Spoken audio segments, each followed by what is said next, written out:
Hello friends, இன்றைக்கி ஒரு courier வந்திருக்கு நமக்கு. இன்ஸ்டாகிராம் கஸ்டமர் சாம்சங் A51 அனுப்பிச்சிருக்காங்க. கொரியர் ஓப்பன் பண்ணிகிட்ருக்கோம். சேஃப்டி பேக்கில் பேக் பண்ணி நீட்டாக அனுப்பிச்சிருக்காரு கஸ்டமர். இதே மாதிரி நீங்கள் அனுப்பும்போதும் சேஃப்டி பேக்கில் போட்டிங்க அப்படின்னா உங்களுக்கு மொபைல்னு சொல்லி எடுத்துக்குவாங்க. அதுக்கு வந்து ப்ரிஃபரன்ஸு ஸ்பெஷலாக கொடுத்து பக்காவாக கொண்டு வருவாங்க. மொபைலோட அந்த பாக்ஸ்லேயே வச்சு கஸ்டமர் அனுப்பிச்சிருக்காரு. அது பார்த்துங்க, சாம்சங் A51. இதுக்கு வந்து ஸ்க்ரீன் ஃபிங்கர் வரும், பஞ்சுவல் கேமரா, அமோல்டு டிஸ்பிளே. டிஸ்பிளேலாம் வந்து காஸ்ட்லி ஐட்டம். அதெல்லாம் மினிமம் 6000 கீழே வராது இந்த டிஸ்பிளே. கீழே பார்த்திங்கன்னா ஹெவியாக ப்ரோக்கன் ஆகிருக்கு.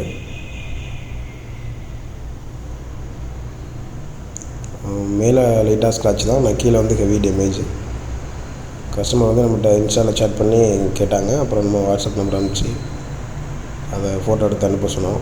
அனுப்பிச்சதுக்கப்புறம் சரி பண்ணிக்கலாம் அனுப்புங்கன்னு சொல்லி அவர் கொரியர் போட்டார்.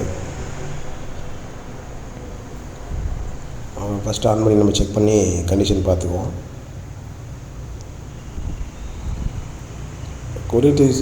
கொரியர் சர்வீஸ் வந்து நிறையா நமக்கு வந்துட்டு தான் இருக்குது. நம்ம ஏதாவது முக்கியமான ஃபோனை மட்டும் தான் போடுறது, எல்லாத்தையும் வீடியோ போடுறதில்ல.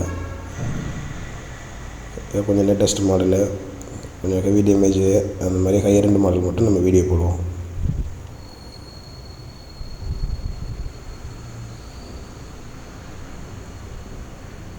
உள்ளே போயிட்டுருக்கு. இதே மாதிரி உங்களுக்கு உங்கள் கையில் வச்சு யூஸ் பண்ணிகிட்ருப்பீங்க டேமேஜான ஃபோனை. மாற்றினா செலவாகும், இல்லை ப்ராப்பராக மாற்ற முடியுமான்னு டவுட்டில் அப்படி யூஸ் பண்ணிகிட்ருப்பீங்க. அப்படி யூஸ் பண்ணும்போது உங்களுக்கு டிஸ்பிளே போயிடுச்சு அப்படின்னா ரொம்ப காஸ்ட்லியாக வரும், செலவு அதிகமாக போயிடும்.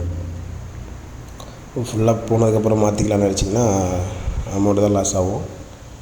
இந்த மாதிரி கண்டிஷனில் இருக்கும்போதே மாற்றிட்டிங்கன்னா உங்களுக்கு செலவு பார்த்திங்கன்னா ஒரு 1500 அந்த ரேஞ்சு தான் வரும், டச் கிளாஸ் மட்டும் மாற்றுறதுக்கு. இப்போ நம்ம செக் பண்ணுற மாதிரிங்க டச் மட்டும். இது இந்த மாதிரி செக்யூரிட்டி கோடு போட்டு செக் பண்ணுறப்போ டச் நல்லா ப்ராப்பராக ஒர்க் ஆகுதான்னு செக் பண்ணிடலாம். இதில் தான் மிஸ்டேக் இருந்துச்சு அப்படின்னா காம்போ தான் மாற்றுற மாதிரி இருக்கும். இப்போ இதில் வந்து மிஸ்டேக் இல்லை, பக்காவாக வேலை செய்யுது.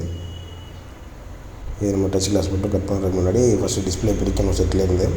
இப்போ நம்ம பிரித்தாச்சு.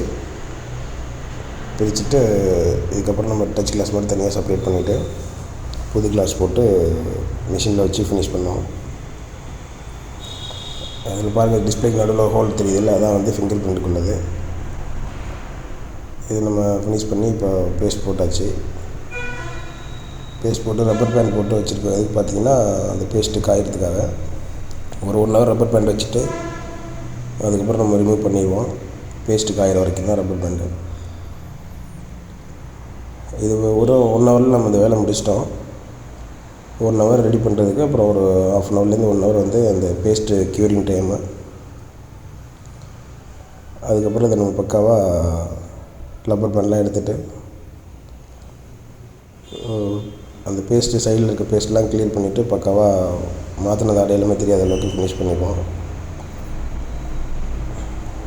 இது மாதிரி எந்த மாடலாக இருந்தாலும் சரி, லேட்டஸ்ட்டு உங்கள்கிட்ட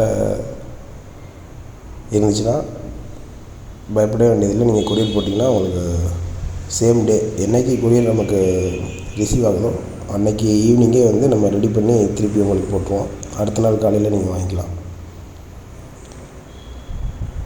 இது பாருங்கள், டச் ஃபினிஷ் பண்ணிவிட்டு ரப்பர் பேண்ட்லாம் எடுத்தாச்சு. க்ளீன் பண்ணிவிட்டு வீடியோ போட்டிருக்கேன். கஸ்டமர் ரிசீவ் பண்ணதுக்கப்புறம் ரொம்ப ஹாப்பியாக ஃபீல் பண்ணார். தேங்க்யூ.